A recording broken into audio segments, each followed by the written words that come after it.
नमस्कार, चार का चक्रव्यूह देख रहे हैं आप, आपके साथ मैं हूं ऋतु। बुलेटिन की शुरुआत करेंगे बड़ी खबर के साथ। लखनऊ से बड़ी खबर। राजधानी में भू माफियाओं की मनमानी जारी है। तालाब और शमशान की जमीन पर करा रहे अवैध निर्माण। आपको बता दें कि बख्शी का तालाब, जानकीपुरम में तालाब की जमीन पर हो रहा कब्जा।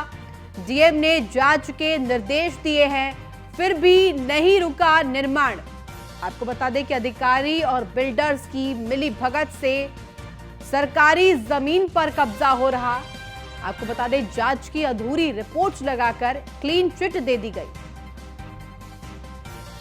लगातार अब ये मामला संज्ञान में आ गया है। राजधानी में भू माफियाओं की मनमानी बढ़ती जा रही है। तालाब और शमशान की जमीन पर अवैध निर्माण करा रहे बख्शी का तालाब, जानकीपुरम में तालाब की जमीन पर कब्जा हो रहा। डीएम ने जांच के निर्देश दिए हैं, फिर भी निर्माण रुका नहीं है। अधिकारी और बिल्डर्स की मिलीभगत से सरकारी जमीन पर अवैध अतिक्रमण किया जा रहा है। कब्जा कर जमीन, सरकारी जमीन हड़पी जा रही है। जांच की अधूरी रिपोर्ट लगाकर क्लीन चिट दे दी गई है।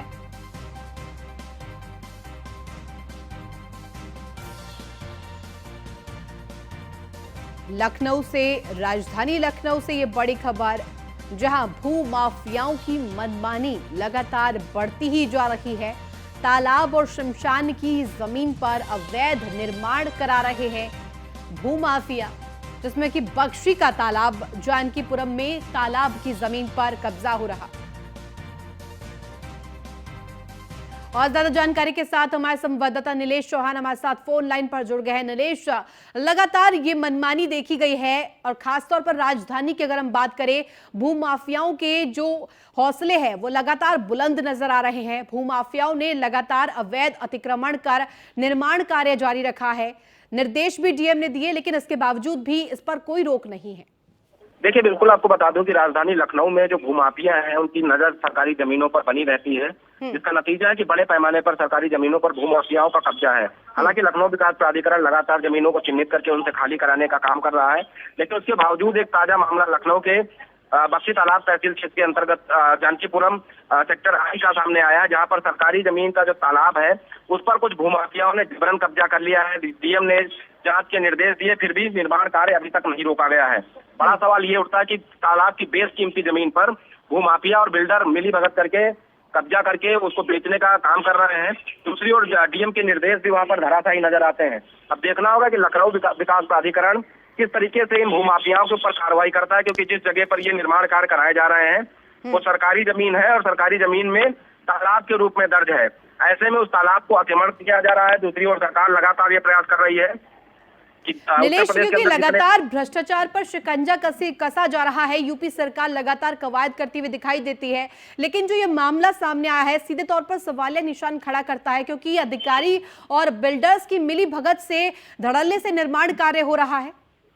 देखिए, बिल्कुल जितना जिम्मेदार ये अधिकारी हैं उतना ही जिम्मेदार उस क्षेत्र को देखने वाले जिम्मेदार अधिकारी हैं, क्योंकि उनकी निगरानी में अगर कोई सरकारी जमीन पर कब्जा कर रहा होता है तो ऐसे में उनकी ये जिम्मेदारी बन जाती है कि जो अवैध निर्माण करने वाले लोग हैं उनके ऊपर शिकंजा कसा जाए। लेकिन वो आंखों पर काली पट्टी बांध लेते हैं, जिसका नतीजा रहता है कि बिल्डर्स और भूमाफिया धड़ल्ले से सरकारी जमीन पर निर्माण करते हैं। निर्माण करने के बाद लोगों को गाड़ी कमाई का पैसा लेकर उस जमीन को बेच देते हैं और बिल्डर्स वहां पर पैसा लेकर रफू चक्कर हो जाते हैं। ऐसे में परेशानी उन लोगों को उठानी पड़ती है जो अपने सपनों का आशियाना खरीद लेते हैं। उनको ये पता नहीं होता है कि वो जमीन सरकारी दस्तावेजों में सरकारी जमीन के रूप में दर्ज है। ऐसे में उन लोगों को परेशानी का सामना करना पड़ता है। जैसे सेक्टर आई की जो घटना है, वहां पर सरकारी तालाब के ऊपर निर्माण कार्य चल रहा है। एक और सरकार लगातार ये प्रयास कर रही है कि उत्तर प्रदेश के अंदर जितने भी तालाब हैं उनका जीर्णोद्धार किया जाए, ताकि जो गिरता हुआ जल स्तर है उसको बचाया जाए। दूसरी ओर इस तालाब को जो ही अतिक्रमण करके उस पर कब्जा किया जा रहा है, उस पर बिल्डिंग बनाकर बेचने का काम बिल्डर्स और भूमाफियाओं की तरफ से किया जा रहा है। देखना होगा कि लखनऊ विकास प्राधिकरण, जिलाधिकारी लखनऊ किस तरीके से इन भूमाफियों और बिल्डर्स के ऊपर कार्रवाई करते हैं। ठीक है, बहुत शुक्रिया तमाम जानकारी के लिए नीलेश। वहीं उत्तर प्रदेश विधानसभा की कार्यवाही कल तक के लिए स्थगित हो गई है। विधानसभा की कार्यवाही कल से शुरू हुई है। आपको बता दें कि आज शोक प्रस्ताव के बाद सदन की कार्यवाही स्थगित कर दी गई। राहुल कोल और केसरीनाथ त्रिपाठी को सीएम योगी आदित्यनाथ ने श्रद्धांजलि दी और इसी के साथ साथ दिवंगत सदस्यों को अखिलेश यादव ने भी श्रद्धांजलि दी।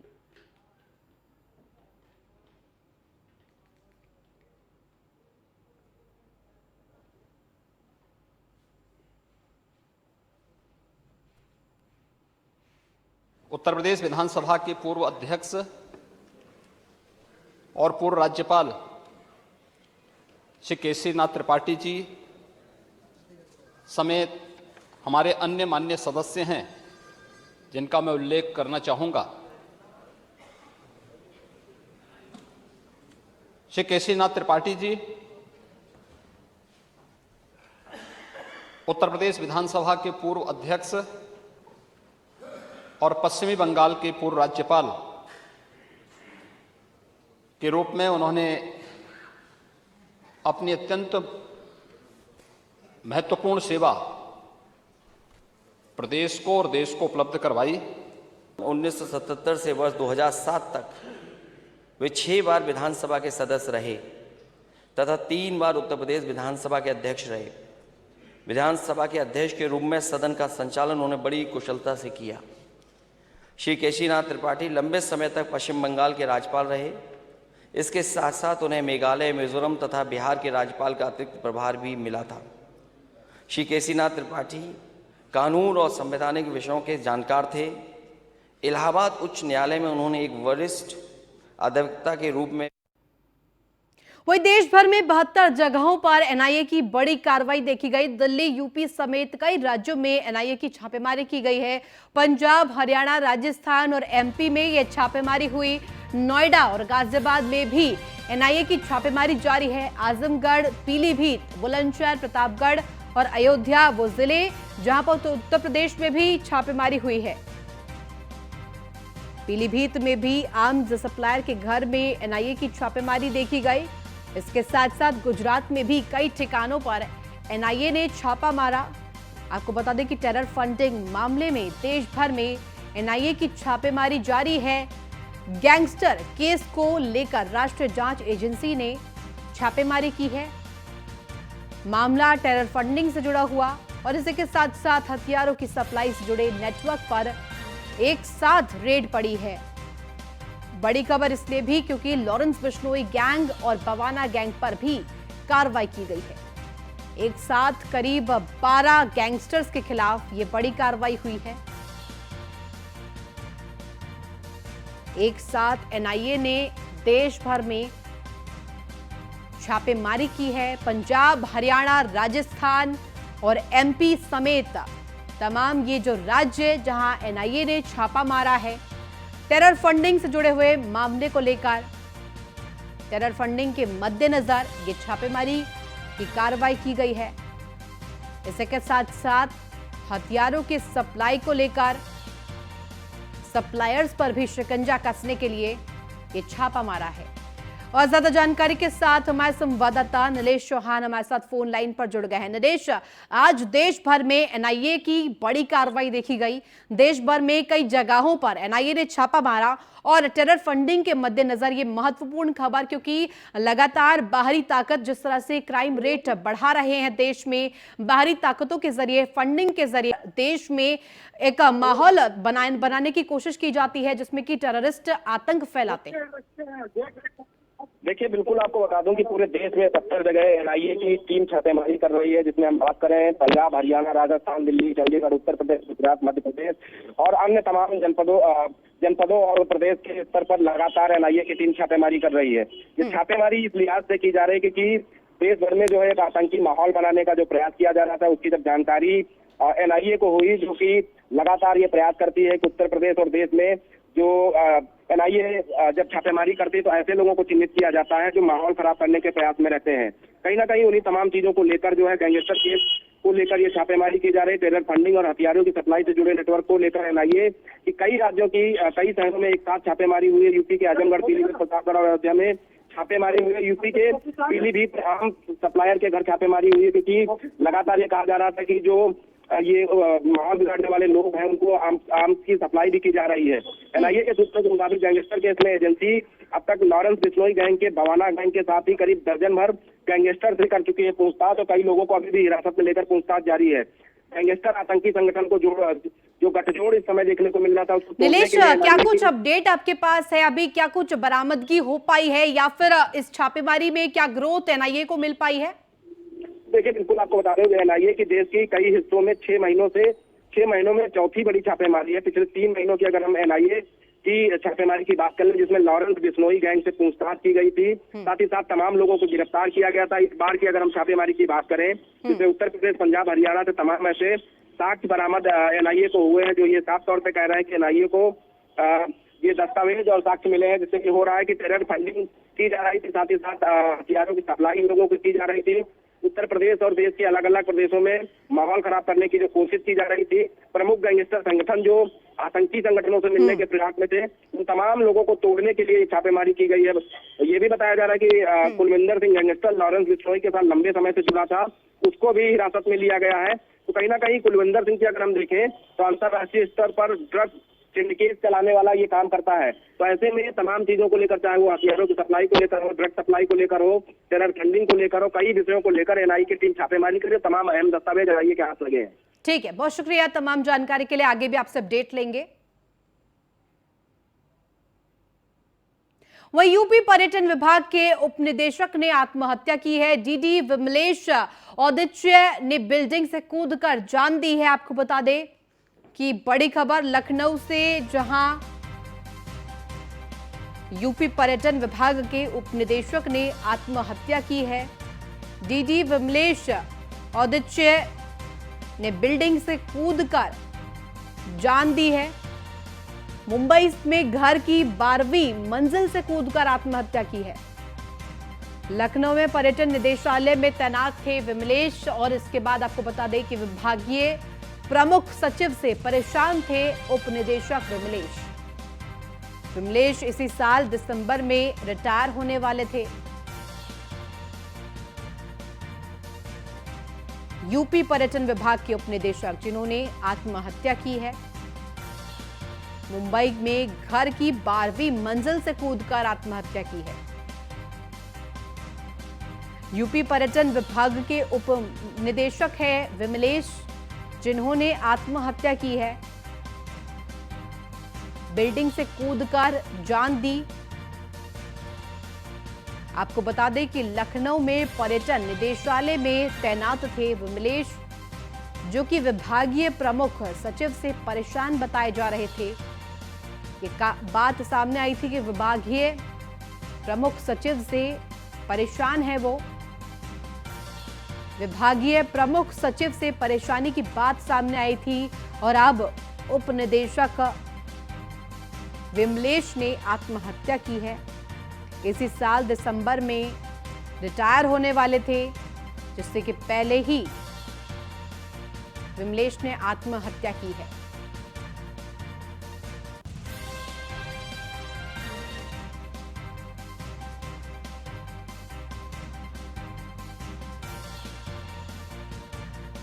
लखनऊ से इस वक्त की बड़ी खबर, यूपी पर्यटन विभाग के उपनिदेशक ने आत्महत्या की है।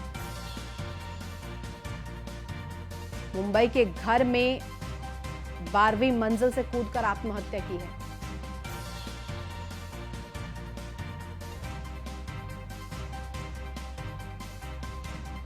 मुंबई में घर की 12वीं मंजिल से कूदकर आत्महत्या की।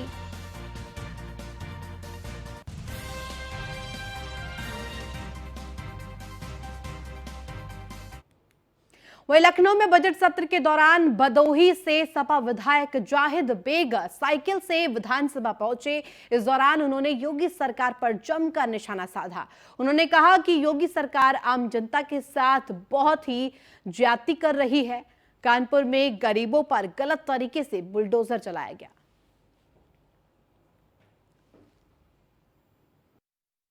योगी सरकार को इस बात को याद दिलाता है कि आप जो ज्यादती कर रहे हैं जनता पक्ष के धारकों पर, जनता के ऊपर, कानपुर के अंदर जिस तरह आपका बुलडोजर को खून लग गया है, बेलगाम हो गई है, आज गरीब परिवार के ऊपर बुलडोजर चल रहा है। ये बुलडोजर कहीं अगर उल्टा चल गया तो आप सत्ता पक्ष के बैठे वालों को और बरेली से अब खबर, जहां रेलवे कोच को धक्के लगाने का वीडियो वायरल हुआ है। रेलवे कर्मी कोच को धक्का लगाते हुए दिखाई दिए। लाइन खराब होने पर रेलवे कर्मियों को करनी पड़ी थी खासा मशक्कत। बरेली जंक्शन के प्लेटफॉर्म नंबर 1 का ये पूरा मामला, अब ये वीडियो भी लगातार वायरल हो रहा है। बरेली जंक्शन के प्लेटफॉर्म नंबर 1 का ये वीडियो और मामला, जहां रेलवे कोच को धक्का लगाने का यह वीडियो वायरल हो रहा है।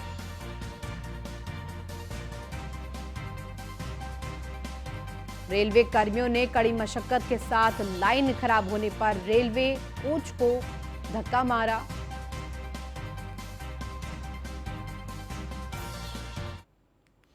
वहीं यूपी की राजधानी लखनऊ की सरोजनी नगर सीट से बीजेपी विधायक डॉक्टर राजेश्वर सिंह लगातार अपने क्षेत्र में विकास कार्य कर रहे हैं। इसी क्रम में ग्राम पंचायत शिवरी में महिलाओं को सशक्त और स्वावलंबी बनाने के लिए 9वें सिलाई सेंटर का शुभारंभ किया गया। इससे पहले क्षेत्र में 8 सिलाई सेंटरों की स्थापना की जा चुकी है।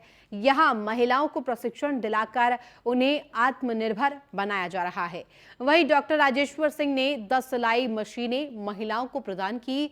हाई स्कूल परीक्षा में सर्वाधिक अंक पाने वाले 4 मेधावी छात्रों को डॉक्टर राजेश्वर सिंह ने साइकिल वितरित की। आपको बता दें कि उन्होंने कहा कि महिलाओं को स्वावलंबन और आत्मनिर्भरता से प्रदेश और देश आगे बढ़ेगा और सशक्त बनेगा। वहीं डॉक्टर राजेश्वर सिंह ने आशियाना स्थित आवास पर 70 चुनाव संयोजन समिति के सदस्यों और पार्टी पदाधिकारियों संग बैठक की, जिसमें विकास से संबंधित कई विषयों पर चर्चा हुई।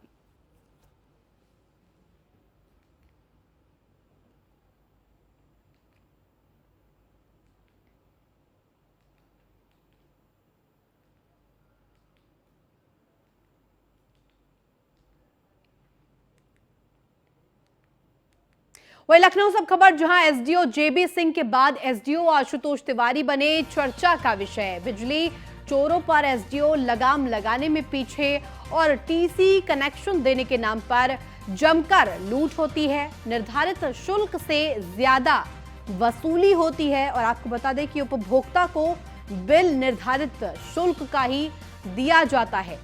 28 अशोक मार्ग पर कई दुकानों और मकानों में बिजली की जमकर चोरी होती है। कुछ दिन पहले पकड़ी गई चोरी को लाखों रुपए लेकर मामला दबाने का आरोप, और यह पूरा मामला अब प्रकाश में आ गया है क्योंकि प्रावधान के हिसाब से 24 घंटे के अंदर चोरी की होनी चाहिए एफआईआर दर्ज, जिसके बावजूद भी ये धड़ल्ले से किया जा रहा है। एसडीओ अपने विभागीय नियमों को अनदेखा कर रहे हैं। संविदा कर्मियों को बर्खास्त किया गया। एसडीओ पर कब होगी कार्रवाई, ये लगातार सवाल अब किया जा रहा है।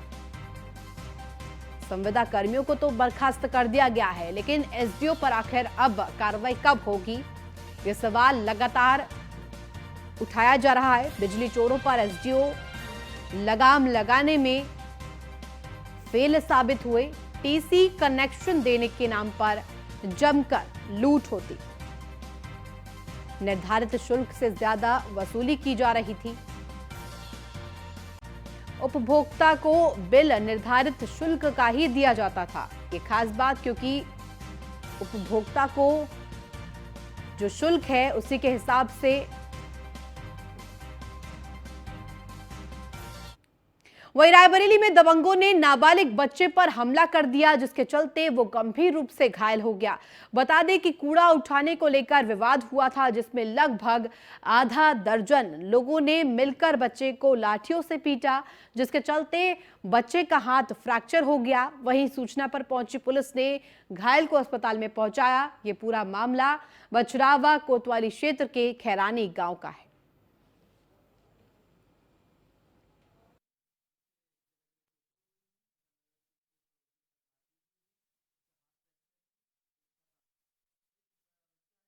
राज मिलन नाम है जो अभी आया है, जिसके जगह जगह चोटें हुई हैं। पता लगा कि इसके पड़ोसी के साथ मारपीट हुई है, इसका हाथ फ्रैक्चर है।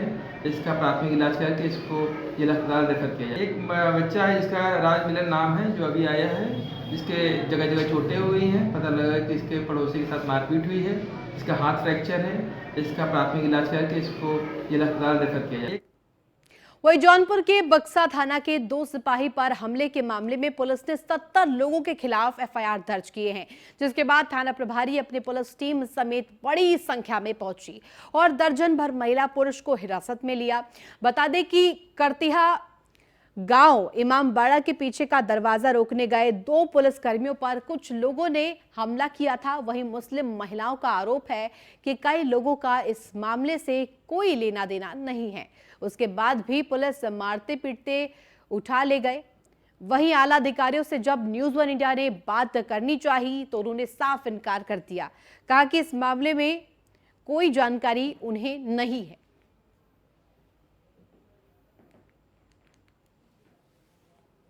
साहब हम लोग को मालूम नहीं था। हम गरीब आदमी घर में बैठ के बीड़ी बनाते थे। हमारी 2 लड़कियां ससुराल से आई थी, वो की अपन बच्चे लोग को खिलाती साफ सफाई करती थी। बस पुलिस ने आया, ये बड़की लड़की को मार दी। ये भागने लगी। जब ये भागने लगी ना तो घर में पुलिस घुस गई, 1 लात मारे, हमारा दरवाजा खुल गया।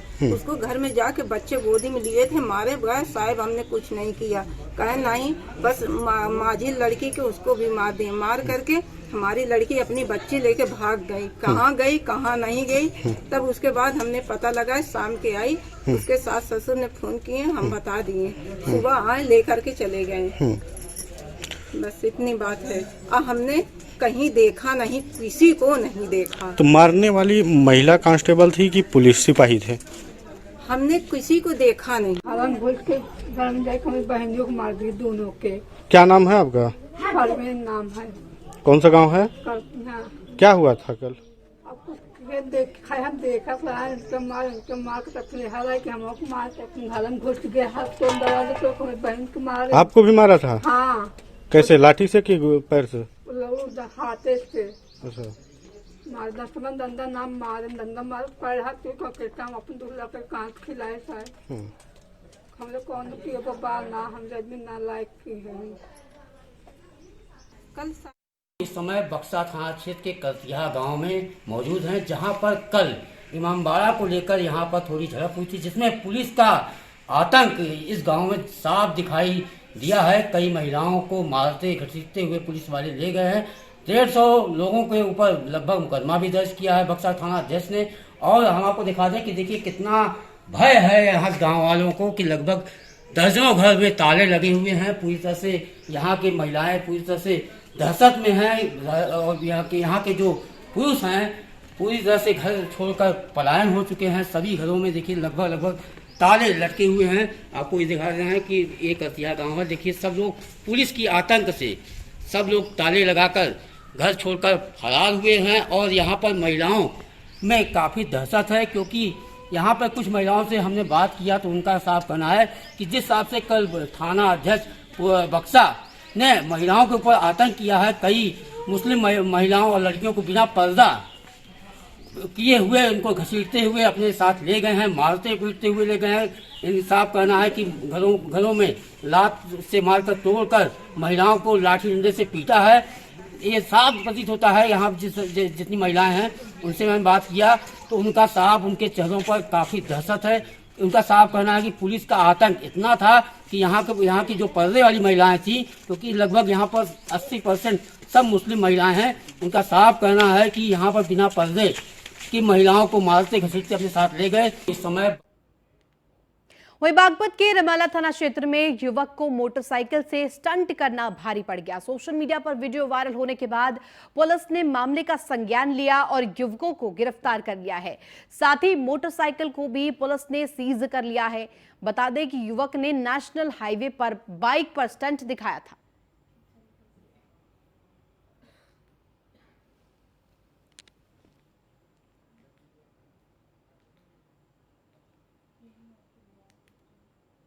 वहीं फर्रुखाबाद के थाना नवाबगंज क्षेत्र के ग्राम भटासा में बेखौफ हरे पेड़ काटे जा रहे हैं। बरझाला आरा मशीन पर लकड़ी ले जाने का ये वीडियो वायरल हो रहा है। पुलिस और वन विभाग की मिलीभगत से पेड़ों का काटना जारी है। जहां एक तरफ प्रदेश सरकार पर्यावरण बचाने के लिए वृक्षारोपण करवा रही है, तो वहीं जिले का सरकारी तंत्र पर्यावरण को चूना लगा रहा है।